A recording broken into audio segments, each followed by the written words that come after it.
long your love had sheltered me. You held me high, you held me high. Alors, l'absence de l'utérus est quand même assez rare dans l'espèce humaine. C'est que l'absence de l'utérus arrive généralement lorsque il y a des malformations. Vous allez remarquer qu'un enfant naît avec des malformations et surtout des malformations au niveau des reins, au niveau de l'appareil urinaire et généralement associé à ces malformations-là, on peut avoir l'absence de l'utérus. Ça, c'est l'absence qui est congénitale, c'est-à-dire l'enfant naît avec ça. On constate tout simplement qu'elle n'a pas.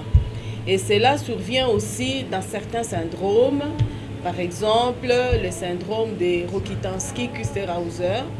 Là, on va trouver que le vagin est petit, il n'y a pas d'utérus et on voit qu'il y a des ovaires. Les ovaires sont présents.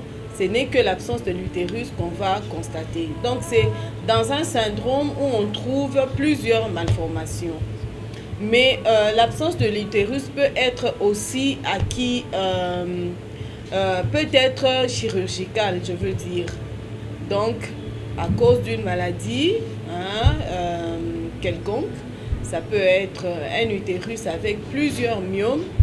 Et voilà, donc en faisant une myomectomie, c'est-à-dire en enlevant les différents nodules de myome que l'on peut retrouver au niveau de l'utérus, en ces moments-là, en enlevant ça, il peut arriver qu'on n'arrive pas à tout enlever et que même quand on essaie de tout enlever, on se retrouve avec un petit moignon d'utérus. Alors en ce moment-là, on sera obligé carrément de l'enlever parce que les petits utérus qui restent ne seront pas fonctionnels. C'est comme ça que cette personne qui arrive à l'hôpital avec une absence de l'utérus, on doit chercher une intervention chirurgicale qui peut être due, comme on l'a dit, au myome ou soit à d'autres maladies. Il y a aussi d'autres personnes qui, lorsqu'elles ne désirent pas accoucher, dans les méthodes de contraception ou de stérilisation, on peut aussi être amené à enlever l'utérus. C'est en ces moments-là que la personne arrive à l'hôpital avec un utérus qui est absent. Alors, ce sont là les différentes situations dans lesquelles quelqu'un peut arriver à l'hôpital avec un utérus qui est absent. Et on peut le remettre lorsque l'utérus est absent, malheureusement, on ne peut pas le greffer. On ne peut pas faire un don d'utérus. Alors, c'est un organe qui ne pousse pas non plus, donc ce n'est pas que quand on l'a enlevé, par la suite, il y aura quelque chose qui va commencer à pousser pour former l'utérus. Par exemple, vous voyez, quand on a la peau qu'on a enlevée, à la longue, il y a une cicatrisation qui peut ne fût-ce que laisser une peau, bien qu'elle n'est pas comparable à celle qu'il y avait avant. Mais au niveau de l'utérus, dès qu'on l'a enlevé, ou lorsqu'il n'y en a pas, il n'y a pas d'autre possibilité à le régénérer. Alors, il est certes vrai que nous lisons tous qu'il y a maintenant des dons des utérus et que même les hommes veulent commencer à porter des bébés. Ça, ce sont des choses qu'il faut suivre, qu'il faut vraiment voir. Mais sinon, à l'état actuel des choses, on ne peut pas faire un don d'utérus, on ne peut pas faire une plastie utérine, on ne peut pas vraiment, lorsque l'utérus est absent, le régénérer. Voilà, donc quand une femme arrive avec un utérus absent, la seule possibilité pour elle d'avoir des enfants, c'est de chercher une autre maman qui peut garder ses enfants. Parce que vous savez que lorsque l'utérus a un rôle, c'est celui de garder le fœtus, ne peut que garder le fœtus.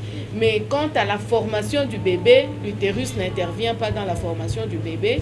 Et donc, lorsque une femme n'a pas d'utérus et qu'elle a des ovaires, donc elle peut avoir ses propres enfants, sauf qu'elle ne peut pas les porter dans l'utérus. Il faut pour ça que quelqu'un d'autre puisse l'aider à garder cette grossesse jusqu'à l'accouchement. Ce sont ces mamans qu'on appelle les mères porteuses. Donc elles portent la grossesse pour autrui. Non, l'absence de l'utérus, c'est juste l'absence du gardiennage. Parce qu'en fait, l'utérus, c'est juste un entrepôt où le bébé grandit.